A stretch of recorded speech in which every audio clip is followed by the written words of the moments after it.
The decline curve of the production based on the depletion of the reserves by just doing a straight line for every country. The reality of the oil production certainly will be somewhere between the two lines, perhaps near the yellow line, but also perhaps tending towards the blue dotted line. Today we have 84.5 million barrels per day in terms of production. For the years to come, 2012, 13 and forward, we'll see a decline. Our forecast for 2020 is 70 million barrels per day, and for the year 2030 approximately 50 million barrels per day, which is a quite substantial decline. We're now going to attempt to forecast an oil price for the next years. In red we have the actual oil price as it has developed over the years. In blue is what we consider the fair price, which is the exponential trend line of this oil price. And we see that the model which matches that oil price the best is an inflation rate of 6.8% per annum, and this gives us a fair price today, early 2012, of approximately $100 per barrel. That's where we are right now.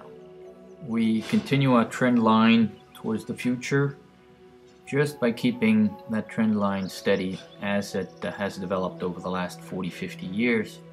We discover that a fair price today, being $100 a barrel, is quite realistic, but we could very easily see a price at $115 per barrel.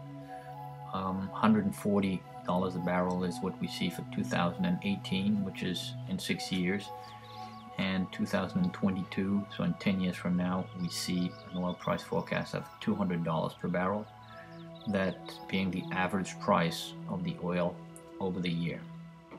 It is not at all excluded that we have spikes in there following disruptions of oil production, which can happen due to political events such as Iran right now.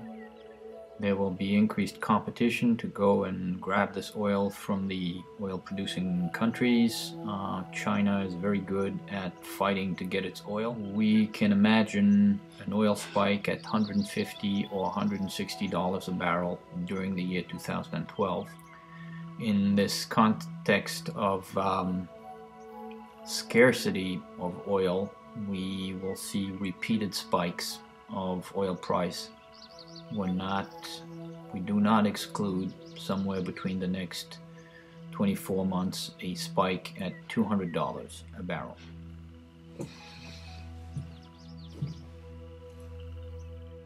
This calls for a few remarks regarding the oil price in general. We tended not to want to blame the bankers for the financial crises we've seen in 2008, 2009, but rather we want to blame the oil price. In late 2007, the oil price was nearing $100 a barrel. Then it went up to $145 a barrel, and all of a sudden inflation started to creep in. The Fed felt obliged to increase the interest rates. By August 2008, the oil price was at $147 a barrel. The Fed fund rates by then had increased from 0.5% to 5.5%. Then obviously comes the domino effect. Mortgage rates go from 4% to 7.5%. Subprime rates go from 5 to 10 by July 2008. Now from July 2008 and forward, there's no need in giving a big explanation on what happened. But do you still believe the bankers created the subprime crisis? Or was it rather the oil price? We're quite convinced that the oil first created an increase in interest rates, then by domino effect we saw the subprime crisis. Several non-believers in peak oil actually believe that the world reserves are sufficient to carry us for many years. We don't believe so. We believe that the oil reserves are dwindling. Here are the official U.S. oil reserves for each one of these U.S. states. If the U.S. oil reserves were the only reserves the U.S. consumers were allowed to tap in, would have oil for only 7 years. Remember that the U.S. is near 20% of the world oil consumption and only 2% of the world oil reserves. Another headache for all the people involved in forecasting the oil production and the oil price is are the reserves of Middle East.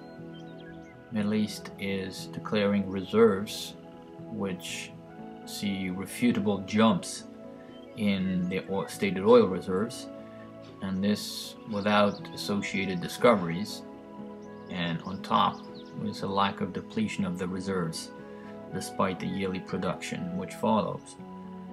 As you can see, a correct chart of the oil reserves